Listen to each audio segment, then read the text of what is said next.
Ji Veer, Canadian road tracker blogger realtor here. मैं आज एक ऐसे इशू पे बात कर रहा हूँ कि जिसको बाज़ लोगों के लिए, थोड़ा कुछ लोगों के लिए ये एक बोझ बन जाएगा ज़हनी तौर पे, और वो है टॉपिक सुसाइड के ऊपर। मैं इस वीडियो के अंदर डिटेल से डिस्कस करूँगा कि कनाडा के अंदर जो बहुत सारे इमिग्रेंट्स, उनसे पहले जो आते हैं लोग, स्टूडेंट्स, तो वो यहाँ पर खुदकुशी की तरफ क्यों माइल होते हैं, और जो बहुत सारे इंडियन स्टूडेंट्स आ रहे हैं वो क्यों क्या नाम है यहाँ पर सुसाइड करते हैं। जो पहले कभी महीने में 2 का रेट होता था, ये खबर आई थी, ये क्या नाम है, एक चैनल है यहाँ का, उसके अंदर इसके ऊपर डिटेल आर्टिकल आया कि भाई पहले जो फ्यूनरल होम है जिसको इंडियन कॉन्सुलेट जो हायर करता है, तो वहाँ पर पहले अगर कभी 2 डेड बॉडीज आती थी, अब उनको उससे ज़्यादा हैंडल करना पड़ रहा है। तो अच्छा, सुसाइड बेसिकली क्या है कि आपकी अपनी ज़िंदगी को आप खुद ख़त्म करते हैं, और ये एक बहुत ही ट्रेजिक और कम्प्लेक्स इशू होता है which deal with your mental health. और उसमें एक्सटर्नल इमोशनल डिस्ट्रेस है, या if you are left out of the society, या आपके पर पढ़ाई का बहुत ज़्यादा प्रेशर है, या बेतहाशा उसके रीजंस हैं। तो चलें भैया, आगे की वीडियो देखिए। I mean you will be surprise के what are the facts and figures about it. तो ये आर्टिकल है सीबीएस में, सीबीएस जो यहाँ का, CBC sorry, I am sorry, तो सीबीसी जो यहाँ का टीवी चैनल भी है, और उनकी वैसे भी खबरें होती हैं कि फ्यूनरल होम का जो मालिक है, जो जो इंडियन उसके क्या नाम है, एम्बेसी से अटैच है, उसके बकौल के, I am burned out says funeral director Amit science of suicide on young man and women, के बढ़ती हुई जो खुदकुशियाँ जो हो रही हैं, तो उसकी वजह से ही वरीड अबाउट। तो ये जो फ्यूनरल होम है उसका नाम है lotus funeral home in Toronto, कि अब उनको ज़्यादा बॉडीज़ जो है इंडिया भेजनी पड़ रही हैं इन रिसेंट मंथ्स, और बकौल उनके के जो बॉडीज़ हैं वो उस पर शो साइंस ऑफ डेथ, कि जो मौत की वजूहत हैं वो सुसाइड है। तो उनके बकौल के इस मामले में कुछ ना कुछ करना पड़ेगा। इन्होंने इसमें वार्निंग भी दी है, this story contains distressing detail, it is a distressing detail. तो सुसाइडल जो हो रहे हैं यहाँ के बच्चे जो आते हैं उनकी क्या अच्छा, funeral home in Toronto is drawing attention to mental health issues facing international students. जो मैंने पहले कहा था कि जो बच्चे हैं उनको मेंटल हेल्थ का इश्यूज है, तो उनको उनकी जो बाकियात होती है उनको भेजना पड़ता है। मैन यंग वुमेन, जो जवान बच्चे और बच्चियां हैं, उनको इंडिया भेजना पड़ता है। और इतनी ज़्यादा डेथ्स हो रही हैं इन स्टूडेंट्स के अंदर। अभी रिसेंटली जो मैंने जो पिछले 1 महीने के अंदर कम से कम 4 या 5 मैंने वैंकूवर और यहाँ का, तो बकौल इनके के बहुत सारे जो ट्रैक रिकॉर्ड्स है, जो डेथ्स हैं वो ज़्यादा हाईलाइट भी नहीं होती हैं, क्योंकि फेडरल स्टैटिस्टिक्स जो है उसको ट्रैक नहीं करता है, क्योंकि कनाडा का नाम बदनाम होता है। और ये जो फ्यूनरल होम है ये पूरे कनाडा से जो है ना, ये डेड बॉडीज़ को इंडिया भेजते हैं, क्योंकि at the request of consulate general of India.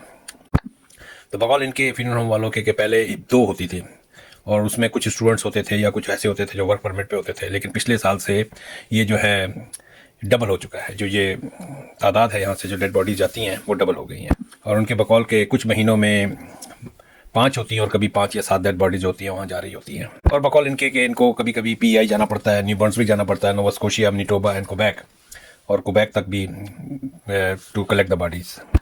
और इसमें जो बकौल उनके के कुछ जो डेथ्स होती हैं वो ड्राउनिंग की होती हैं या ड्रग ओवरडोजेस की होती हैं, जो सुसाइड होती हैं।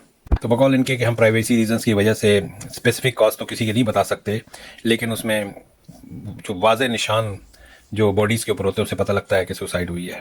अच्छा, तो इंटरनेशनल सिख स्टूडेंट्स के जो फाउंडर थे, इनके बकौल के जो इनके ऊपर बच्चों के ऊपर जो प्रेशर होता है इंटरनेशनल स्टूडेंट्स के ऊपर की बबलिंग अप, कि वो बढ़ता चला जाता है।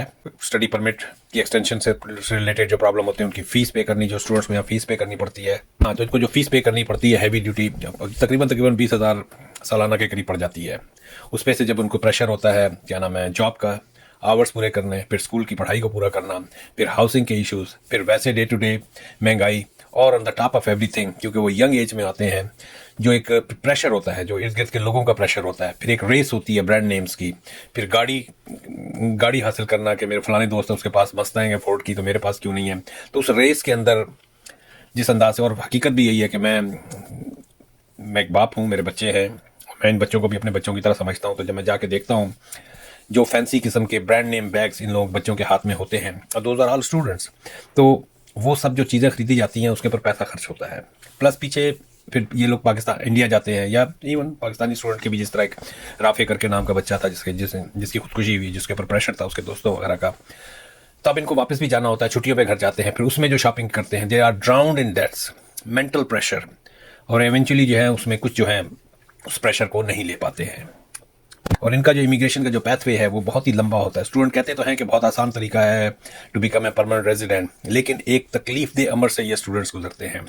पहले एक पढ़ाई का प्रेशर, उस दौरान में यहाँ की रिहाइश का प्रेशर, फिर खर्चे का प्रेशर, स्कूल की फीस का प्रेशर, फिर आगे पीछे का प्रेशर, फिर पीछे घर वाले जो है उनका प्रेशर, फिर उसके बाद जो प्रेशर आता है वो वर्क परमिट के प्रोसेस से भी ये लोग गुजर जाते हैं। उसके बाद जब पीआर की फाइल लगानी होती है वो एक बहुत बड़ा प्रेशर होता है। तो इन सारे प्रेशर्स को ये अकेली जो होती है बर्दाश्त करना इन स्टूडेंट्स के लिए एक बहुत ही मुश्किल तरीन अमर होता है। तो जब इस प्रेशर्स को ये हैंडल नहीं कर पाते तो इनके लिए एक किस्म का लाइफ एंड डेथ का मैटर बन जाता है। This is what the reality on the ground is. और इन तमाम बातों पे चूंकि वो अकेले होते हैं, ठीक है, एक दोस्तों का एक हल्का उनके साथ होता है। होम सिकनेस जो है एक बहुत बड़ा इशू है, क्योंकि ये 18-18 20-20 साल के बच्चे होते हैं। यकीनी बात है, माँ सबको प्यारी होती है, बहन भाई सबको प्यारे होते हैं, तो इनके ऊपर होम सिकनेस का जो प्रेशर होता है उसकी वजह से भी स्टूडेंट्स जो है ना काफ़ी हद तक सुसाइडल हो जाते हैं। और ये होम सिकनेस के अंदर ये होता है, इस तरह पीछे ये बैक होम होते हैं, ये हम लोग जब थे जैसे भी थे, तो घर में जब हम जाते हैं अगर थके हुए तो माँ पूछ रही है और हर चीज़ एक तैयार मिलती है खाने पे। अब यहाँ पर ये बच्चे जो है 12-12 घंटे, मिनिमम 8 घंटे या 12 घंटे काम करके जब आते हैं घर के अंदर, तो खाने पीने का तो एक सिस्टमेटिक तरीके से साइकोलॉजिकली जो है ना वो बच्चा टूटना शुरू हो जाता है। और उसका इवेंचुअली कुछ लोग इस लोड को ले पाते हैं, कुछ नहीं ले पाते हैं। तो इस सिलसिले में जितने भी एसोसिएशंस वगैरह हैं उनका कहना है कि भाई इन बच्चों की जो मेंटल हेल्थ है उसकी असेसमेंट का भी कोई ना कोई होना चाहिए, क्योंकि ये बच्चे जो हैं, ये लड़के जो है एक तकलीफ दे अमर से गुजरते हैं, जो मैंने इससे पहले जो बातें की हैं, तो ताकि वो असेस कर सकें पहले से कि अगर कोई बच्चा, इन्होंने कुछ ऐसे, इस एसोसिएशन ने कुछ बच्चों को 9 के करीब जो है इन्होंने भेजे। उनके घर वालों ने बहुत शुक्रिया अदा किया कि भाई मिली जो है ना ये बच्चे जो हैं किसी प्रेशर में आने से बच गए। तो अब इस सिलसिले में ये लोग एक प्रोग्राम को जो जून 2024 से शुरू होगा, जिसमें तमाम कॉलेजेस जो हैं वो बच्चों को ख़ास तौर पे आगाही देंगे कि अगर किसी किस्म की कोई मेंटल इलनेस किसी के साथ होती है तो वो कहाँ पर मेडिकल हेल्प कहाँ से ले सकते हैं, पब्लिक सर्विसेज वगैरह या कम्युनिटी की पब्लिक सर्विसेज वगैरह उसको कैसे वो अप्रोच करेंगे।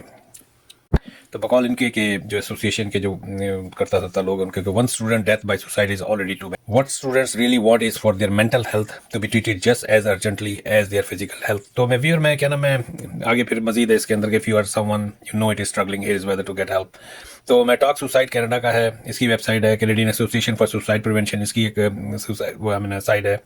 तो मैं इनके जो नंबर या इसका एक जो लिंक वगैरह जो है ना एटलीस्ट इसके अंदर मैं दे दूंगा कि जो पेरेंट्स, बेसिकली ये वीडियो पेरेंट्स के लिए मैंने बनाई है ताकि वो आगाही रखें उनको, इस उनके ऊपर, बच्चों के ऊपर थोड़ा सा मैं पेरेंट्स के बारे में बात करूंगा यहाँ पर, या भाई बहन जो है, do not demand with these kids कि आते हुए और मेरे वास्ते आईफोन लेंदे आना और मेरे वास्ते फलानी शय लेंदे आना, जो एक डिमांड होता है ना।